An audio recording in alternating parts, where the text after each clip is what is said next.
আগস্টের শেষ দিকে এসে হঠাৎ অস্থির হয়ে ওঠে দেশের তৈরি পোশাক শিল্প। প্রায় 3 সপ্তাহ ধরে কয়েক দফায় বৈঠক আর সরকারের কঠোর অবস্থানে কাজে ফেরেন শ্রমিকরা। তবে অসন্তোষ এখনো পুরোপুরি কাটেনি। সংখ্যায় কম হলেও নিরাপত্তা শঙ্কায় কিছু কারখানায় বন্ধ আছে উৎপাদন কার্যক্রম।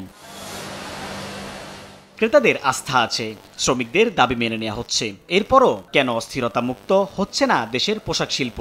এবার সেই উত্তরই দিলেন শ্রম ও কর্মসংস্থান মন্ত্রণালয়ের সচিব AHM শফিকুজ্জামান। বিজেএমই বলেন, বিকেএমই বলেন, এই মালিক পক্ষ তারা কিন্তু প্রচণ্ড রকম সংগঠিত।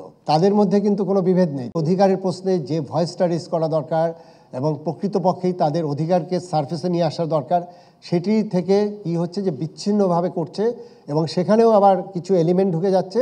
শনিবার রাজধানীর তেজগাঁওয়ে FDC-তে আয়োজিত এক বিতর্ক প্রতিযোগিতায় শ্রম সচিব জানান, বিজিএমইএ ও বিকেএমইএ সহ শিল্প সংশ্লিষ্ট সংগঠনগুলোর মধ্যে গণতান্ত্রিক চর্চা নেই। বিপরীতে দলীয়করণ প্রকট হওয়ার কারণেই ন্যায্য অধিকার থেকে বঞ্চিত হচ্ছেন শ্রমিকরা। আরএফএল কিচেন সিঙ্ক, স্বাস্থ্যকর কিচেনের চিরস্থায়ী সমাধান।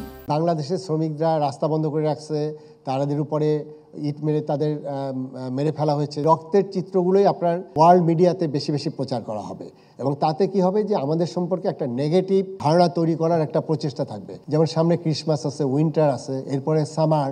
এগুলো কিন্তু অর্ডারগুলো এমন যে 7টা দিন দেরি হলে কিন্তু আপনার এই অর্ডারগুলো বাইরে চলে যায়। পোশাক খাতের শ্রম সন্তোষের মুখে অনেক ক্রেতা প্রতিষ্ঠান ক্রয়াদেশ দেওয়ার ক্ষেত্রে বেছে নিচ্ছেন বাংলাদেশের বিকল্প, এমন শঙ্কার কথাও জানান সচিব। দর্শকের আধিপত্য বিস্তার করবার চেষ্টা করে। সাইফুল ইসলাম, সময় সংবাদ, ঢাকা।